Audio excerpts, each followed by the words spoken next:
नमस्कार।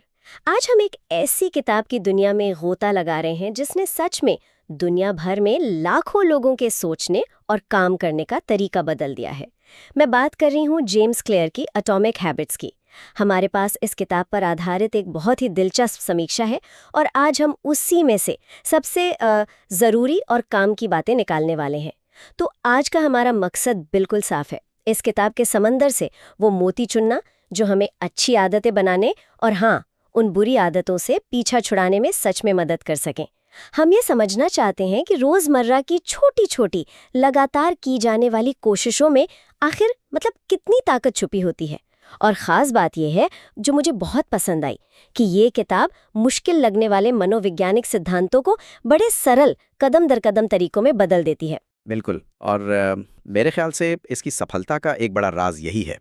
ये सिर्फ ये नहीं बताती कि भाई क्या करना चाहिए, बल्कि ये गहराई से समझाती है कि क्यों और कैसे करना है। ये आदतों के पीछे का जो मनोविज्ञान है ना, उसे खोल कर रख देती है। हम सबने कभी ना कभी सोचा होगा, है ना, कि क्यों नए साल पर लिए गए संकल्प, वो रेजोल्यूशंस कुछ हफ्तों में ही दम तोड़ देते हैं। ये किताब सीधे उन वजहों पर बात करती है और उनका हल भी बताती है। तो चलिए सबसे पहले किताब के उस मूल विचार को पकड़ते हैं जिसने इसे इतना मशहूर किया है। जेम्स क्लियर का मुख्य संदेश, छोटे परमाणु जितने सूक्ष्म लेकिन लगातार किए जाने वाले बदलाव, जिन्हें वो एटॉमिक हैबिट्स कहते हैं, वो समय के साथ मिलकर आश्चर्यजनक रूप से बड़े परिणाम देते हैं। हाँ, ये छोटे बदलाव बड़े नतीजे वाला विचार सुनने में भले ही सीधा लगे, पर इसके पीछे गहरा मनोविज्ञान है। जैसा मैंने कहा, हम अक्सर बड़ी छलांग लगाने की कोशिश में रहते हैं। एकदम से रोज जिम जाना शुरू कर देंगे या पूरी डाइट बदल देंगे। क्लियर कहते हैं कि यही सोच में थोड़ी गड़बड़ है। हम कम समय में बहुत ज्यादा उम्मीद कर लेते हैं और जो लंबे समय में छोटे लगातार सुधारों की ताकत है ना, वो चक्रवृद्धि ताकत, उसे पूरी तरह नजरअंदाज कर देते हैं। आपने चक्रवृद्धि ताकत या कंपाउंडिंग इफेक्ट की बात की, इसे थोड़ा और खोलेंगे प्लीज। वो बैंक के ब्याज वाला उदाहरण तो है, पर आदतों के मामले में ये कैसे काम करता है? जरूर जरूर। बैंक का ब्याज तो एक अच्छा उदाहरण है ही, जहां पैसा धीरे धीरे बढ़ता है और फिर कुछ समय बाद अचानक बड़ा दिखने लगता है। आदतों के साथ भी बिल्कुल ऐसा ही है, लेकिन यहाँ मामला सिर्फ बाहरी नतीजों का नहीं है, ये अंदरूनी बदलाव का भी है। सोचिए, हर बार जब आप एक छोटी अच्छी आदत दोहराते हैं, मान लीजिए सुबह उठकर सिर्फ एक गिलास पानी पीना, तो आप सिर्फ पानी नहीं पी रहे होते, आप अपने अंदर उस व्यक्ति की पहचान को एक तरह से थोड़ा मजबूत कर रहे होते हैं, जो सेहत का ध्यान रखता है। ये रोज का एक छोटा सा वोट है जो आप अपनी मनचाही पहचान के पक्ष में डाल रहे हैं। और जैसे वोटों से सरकार बनती है, ठीक वैसे ही इन छोटी आदतों के वोटों से आपका चरित्र और आपके परिणाम बनते हैं। शुरुआत में ये अदृश्य सा लगता है, बिल्कुल वैसे ही जैसे एक बर्फ का टुकड़ा मान लीजिए -1 डिग्री सेल्सियस पर भी बर्फ ही रहता है, लेकिन जैसे ही 0 डिग्री पर पहुंचता है, पिघलना शुरू कर देता है। वो छोटा सा बदलाव ही असल में टिपिंग पॉइंट होता है। ये अदृश्य प्रगति वाली बात दिलचस्प है। शायद इसीलिए लोग जल्दी हार मान लेते हैं, क्योंकि उन्हें तुरंत नतीजे नहीं दिखते। और इसी से जुड़ा हुआ वो 1% सुधार का नियम है ना? बिल्कुल। ये 1% का नियम एक तरह से उस चक्रवर्ती प्रभाव का गणितीय रूप है।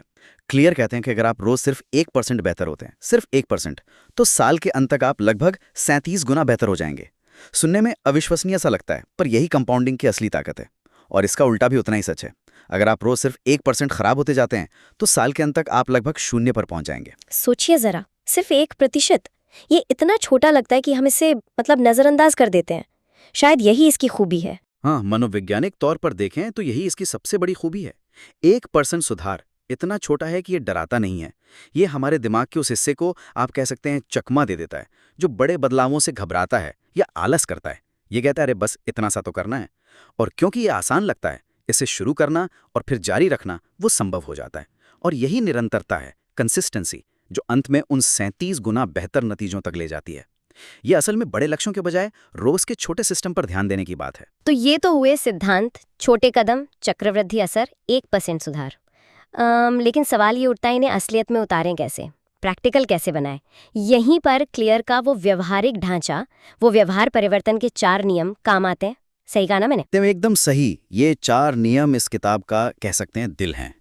ये वो औजार हैं जिनसे हम अपनी आदतों की इंजीनियरिंग कर सकते हैं। ये नियम है, पहला, इसे स्पष्ट बनाएं, मेक इट ऑब्वियस। मतलब आदत डालने के लिए जो संकेत है, जो क्यू है, उसे बिल्कुल सामने रखें। दूसरा, इसे आकर्षक बनाएं, आदत को इतना लुभावना बनाएं कि मन खुद ब खुद उसकी ओर खिंचे। तीसरा, इसे आसान बनाएं, मेक इट ईजी। आदत को करने में जो रुकावटें आती हैं उन्हें कम से कम करें। और चौथा, इसे संतुष्टिजनक बनाएं, मेक इट सैटिस्फाइंग। आदत पूरी करने के बाद तुरंत कोई छोटा सा इनाम या संतुष्टि जरूर मिले। चलिए एक एक करके समझते हैं। पहला नियम, इसे स्पष्ट बनाएं। इसका क्या मतलब हुआ? इसका सीधा मतलब है कि जिस चीज से आपकी आदत शुरू होती है, जिसे हम क्यू या संकेत कहते हैं, वो बिल्कुल साफ और नजर आने वाला होना चाहिए। जैसे एक उदाहरण लेते हैं। अगर आप रोज सुबह जॉगिंग पर जाना चाहती हैं, तो रात को ही अपने जूते दरवाजे के पास रख दें। ये एक स्पष्ट संकेत है। और अगर बुरी आदत छोड़नी है, तो इसका ठीक उल्टा करें। संकेत को छुपा दें, गायब कर दें। अगर आप फोन पर कम समय बिताना चाहते हैं, तो उसे दूसरे कमरे में रखें, मतलब नजर से दूर। ये हुआ संकेत को अस्पष्ट बनाना। ये हमारे दिमाग के ऑटो पायलट मोड का फायदा उठाता है। सीधी सी बात है, जो चीज सामने दिखती है उस पर ध्यान जाता है। अच्छा, समझ गई। अब दूसरा नियम, इसे आकर्षक बनाएं। ये कैसे काम करता है? आदतें आकर्षक कैसे बन सकती हैं भला? देखिए, ये डोपामाइन के खेल से जुड़ा है। हमारा दिमाग उन कामों को करने के लिए ज्यादा प्रेरित होता है जिनसे खुशी मिलने की, प्लेजर की उम्मीद होती है। तो अपनी नई आदत को किसी ऐसी चीज से जोड़ें जो आपको पहले से ही पसंद है। इसे क्लियर टेम्पटेशन बंडलिंग कहते हैं। जैसे आप अपना पसंदीदा पॉडकास्ट सिर्फ तभी सुनेंगी जब आप वर्कआउट कर रही हों। इससे क्या होगा? वर्कआउट ज्यादा आकर्षक लगने लगेगा। और बुरी आदत छोड़ने के लिए उसे अनाकर्षक बनाना होगा, उसके नेगेटिव पहलुओं पर फोकस करना होगा। सोचे कि सिगरेट पीने से आपके स्वास्थ्य और जेब पर क्या बुरा असर पड़ेगा। उन नकारात्मक बातों पर ध्यान केंद्रित करें। दिलचस्प। तीसरा नियम है, इसे आसान बनाएं। इसका मतलब सिर्फ आलसी होना तो नहीं है। नहीं, आलसी होना नहीं, बल्कि स्मार्ट होना है।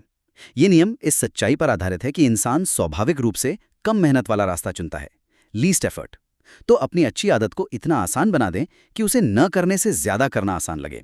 जैसे रोज 50 पुशअप्स करने का बड़ा लक्ष्य बनाने के बजाय सिर्फ 2 पुशअप से शुरू करें। ये क्लियर का मशहूर 2 मिनट रूल भी है। इसे करना इतना आसान है कि आप कोई बहाना नहीं बना सकती। और बुरी आदत के लिए उसे मुश्किल बना दें। अगर टीवी कम देखना है, तो हर बार देखने के बाद रिमोट की बैटरी निकालकर कहीं और रख दें। अगली बार देखने के लिए थोड़ी अतिरिक्त मेहनत करनी पड़ेगी। ये छोटी सी रुकावट भी बहुत असर डाल सकती है। और चौथा नियम, इसे संतुष्टजनक बनाएं। यहाँ तुरंत संतुष्टि मतलब इंस्टेंट ग्रेटिफिकेशन की बात हो रही है। हाँ, बिल्कुल, क्योंकि हमारा दिमाग तत्काल इनाम पर ज्यादा प्रतिक्रिया देता है, भविष्य के बड़े इनामों पर उतना नहीं। अच्छी आदतें जैसे सेहतमंद खाना या बचत करना, इनका फायदा अक्सर देर से मिलता है, लॉन्ग टर्म में। इसलिए उन्हें टिकाऊ बनाने के लिए हमें तुरंत कोई संतुष्टि जोड़नी पड़ती है।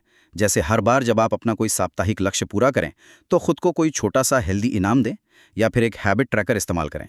हर दिन आदत पूरी करने पर कैलेंडर पर एक क्रॉस लगाना, वो लगातार बनती हुई चेन देखना अपने आप में बहुत संतोषजनक होता है।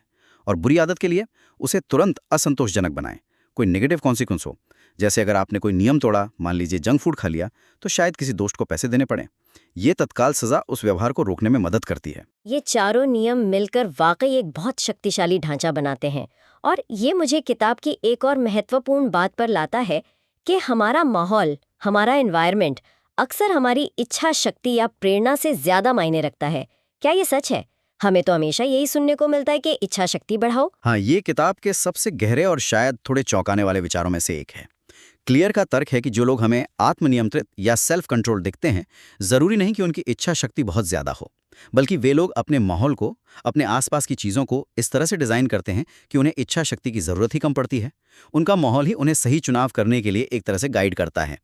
जैसे अगर आपके किचन काउंटर पर फलों का कटोरा रखा है और बिस्किट दराज में बंद है, तो आप ज्यादातर क्या उठाएंगे? फल ही उठाएंगे ना। ये इसे स्पष्ट बनाएं और इसे आसान बनाएं नियमों का ही एक व्यवहारिक रूप है। माहौल बदलना अक्सर आदतें बदलने का सबसे प्रभावी, फिर भी सबसे कम आंका जाने वाला तरीका है। इच्छा शक्ति तो आती जाती रहती है, एक सीमित संसाधन है, पर माहौल का प्रभाव लगातार बना रहता है। तो मतलब हमें अपने माहौल का आर्किटेक्ट बनना होगा। ये एक बहुत ही प्रैक्टिकल नजरिया है। अब एक और शक्तिशाली विचार है जिस पर बात करनी जरूरी है। पहचान आधारित आदतें, आइडेंटिटी बेस्ड हैबिट्स।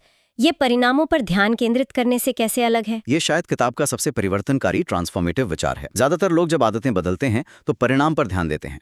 मुझे 10 किलो वजन कम करना है, या मुझे एक किताब लिखनी है। ये आउटकम बेस्ड लक्ष्य हैं। क्लियर कहते हैं कि ज्यादा टिकाऊ तरीका है पहचान आधारित आदतें बनाना। यहाँ सवाल ये नहीं है कि आप क्या हासिल करना चाहते हैं, बल्कि यह है कि आप कौन बनना चाहते हैं। जैसे कोई उदाहरण देंगे इसका? जरूर। मान लीजिए आप रोज दौड़ना चाहती हैं। आउटकम बेस्ड सोच होगी, मुझे मैराथन दौड़नी है। पहचान आधारित सोच होगी, मैं एक धावक हूं, आई एम अ रनर। जब आप खुद को एक धावक के रूप में देखने लगती हैं, तो रोज दौड़ने जाना एक काम नहीं रह जाता। वो आपकी पहचान का, आपके वजूद का हिस्सा बन जाता है। भाई, धावक तो दौड़ते ही हैं, ये बदलाव अंदर से आता है। हर बार जब आप दौड़ती हैं, आप इस पहचान को और मजबूत करती हैं। ये सिर्फ व्यवहार बदलने के बारे में नहीं है, ये अपने बारे में, अपनी धारणा, अपना बिलीफ सिस्टम बदलने के बारे में है। ये तो बहुत गहरा है, क्योंकि फिर ये सिर्फ इच्छा शक्ति का खेल नहीं रह जाता है ना। ये तो आपके होने का, आपके अस्तित्व का हिस्सा बन जाता है। लेकिन सवाल ये है कि कोई अपनी पहचान बदलना शुरू कैसे करे? क्या ये सिर्फ सोचने से हो जाता है? सोचने से शुरू होता है बिल्कुल, पर उसे साबित करने के लिए छोटे कदम उठाने पड़ते हैं, प्रूफ देना पड़ता है। क्लियर कहते हैं कि आपकी आदतें आपकी पहचान का प्रमाण होती हैं, एविडेंस होती हैं। तो अगर आप एक नई पहचान अपनाना चाहते हैं तो आपको छोटे छोटे कामों से खुद को साबित करना होगा कि आप उस तरह के व्यक्ति हैं। अगर आप एक पढ़ने वाला व्यक्ति बनना चाहते हैं तो रोज सिर्फ एक पेज पढ़ें, सिर्फ एक पेज। ये छोटा सा काम इस बात का सबूत है कि हाँ, आप पढ़ने वाले व्यक्ति हैं। ये छोटे प्रमाण धीरे धीरे आपकी आत्मछवि, आपकी सेल्फ इमेज को बदलते हैं। ये एक फीडबैक लूप की तरह है। छोटे काम करो, पहचान का सबूत मिलता है, पहचान मजबूत होती है और ज्यादा काम करने की प्रेरणा मिलती है। वाह। और इन सब विचारों को जमीन पर उतारने के लिए, प्रैक्टिकल बनाने के लिए किताब में कई रणनीतियां भी दी गई हैं। हमने 2 मिनट रूल और टेम्पटेशन बंडलिंग की बात तो की। एक और जिसका जिक्र अक्सर होता है वो है हैबिट स्टैकिंग। ये क्या चीज है? हैबिट स्टैकिंग का सिद्धांत बहुत सरल और बहुत ही प्रभावी है। आप अपनी नई आदत को किसी ऐसी पुरानी आदत के साथ जोड़ देते हैं जो आप पहले से ही रोज करते हैं, बिना सोचे समझे। इसका फॉर्मूला कुछ ऐसा है: पुरानी आदत के बाद मैं नई आदत करूंगा या करूंगी। जैसे सुबह कॉफी बनाने के बाद मैं 1 मिनट मेडिटेशन करूंगा, या रात को डिनर के बाद मैं कल के लिए अपने कपड़े निकाल कर रखूंगी। अच्छा, ये काम क्यों करता है? इसके पीछे क्या लॉजिक है? ये इसलिए काम करता है क्योंकि आपकी पुरानी आदत जो पहले से जमी हुई है, वो नई आदत के लिए एक स्पष्ट संकेत क्यों बन जाती है। आपका दिमाग पहले से ही पुरानी आदत के लिए एक न्यूरल पाथवे, एक बना बनाया रास्ता इस्तेमाल कर रहा है। नई आदत को उसी रास्ते से जोड़ देने से उसे याद रखना और करना बहुत आसान हो जाता है। आपको अलग से कोई रिमाइंडर लगाने की जरूरत नहीं पड़ती। ये असल में इसे स्पष्ट बनाएं और इसे आसान बनाएं नियमों का एक बेहतरीन इस्तेमाल है। हमारी समीक्षा में कुछ लोगों ने अपने अनुभव भी साझा किए थे कि कैसे इन सिद्धांतों ने वाकई उनकी मदद की। एक ने बताया था कि कैसे रोज बस ज्यादा पानी पीने और 10 पुशअप्स करने जैसी छोटी चीजों को ट्रैक करने से उन्हें बड़ी स्वास्थ्य संबंधी आदतें अपनाने का मोमेंटम मिला। बिल्कुल। और वो ट्रैकिंग वाला जो हिस्सा है वो इसे संतोषजनक बनाएं वाले नियम से जुड़ता है। जब आप अपनी प्रगति देखते हैं, चाहे वो कितनी भी छोटी क्यों ना हो, तो आपको जारी रखने की प्रेरणा मिलती है। वो कैलेंडर पर लगे निशान एक विजुअल सबूत बन जाते हैं कि हाँ, आप मेहनत कर रहे हैं, आप आगे बढ़ रहे हैं। एक और उदाहरण था कि कैसे कोई रोज रात को सिर्फ एक वाक्य, बस एक सेंटेंस अपनी डायरी में लिखने लगा और धीरे धीरे ये एक पूरी जर्नलिंग की आदत में बदल गया। ये तो 2 मिनट रूल का एकदम क्लासिक उदाहरण लगता है। हाँ बिल्कुल। और ये दिखाता है कि शुरुआत करना कितना महत्वपूर्ण है, भले ही वो कितनी भी छोटी क्यों ना हो। वो एक वाक्य लिखना इतना आसान था कि उसे टाला नहीं जा सकता था। इसे आसान बनाए नियम, और एक बार जब आप शुरू कर देते हैं तो अक्सर आप उससे ज्यादा कर लेते हैं। मोमेंटम बन जाता है। ये छोटी जीतें आत्मविश्वास बढ़ाती हैं और आपको उस पहचान की ओर ले जाती हैं जिसे आप बनाना चाहते हैं। इस मामले में एक व्यक्ति जो जर्नल लिखता है। ये सारे सिद्धांत वाकई आपस में गहरे जुड़े हुए हैं और असल जिंदगी में काम करते हैं। ये सिद्धांत सच में काम करते हैं। और हाँ, अगर इस तरह की किताबों से व्यवहारिक सीख लेना आपको भी फायदेमंद लगता है तो मैं कहना चाहूंगी कि प्लीज़ इस चैनल को सपोर्ट करने के लिए लाइक, शेयर और सब्सक्राइब ज़रूर करें।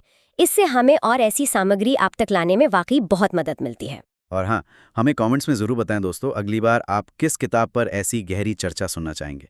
क्या वो मॉर्गन हाउसल की द साइकोलॉजी ऑफ मनी हो, या फिर कैल न्यूपोर्ट की डीप वर्क, या कोई और। आपके सुझाव हमारे लिए बहुत मायने रखते हैं, ज़रूर बताएं। चलिए अब इस सारी बातचीत का सार निकालते हैं।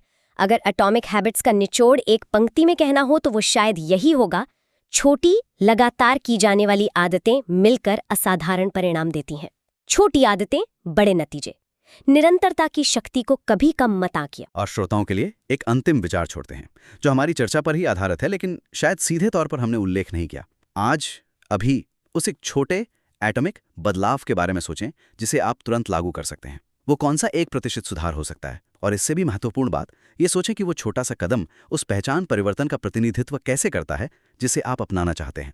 यानी आज आप ऐसा कौन सा छोटा काम कर सकते हैं जो उस व्यक्ति के अनुरूप हो जो आप भविष्य में बनना चाहते हैं। वो पहला वोट कौन सा होगा आपकी नई आदत, आइडेंटिटी के लिए? बहुत ही बढ़िया सवाल सोचने के लिए।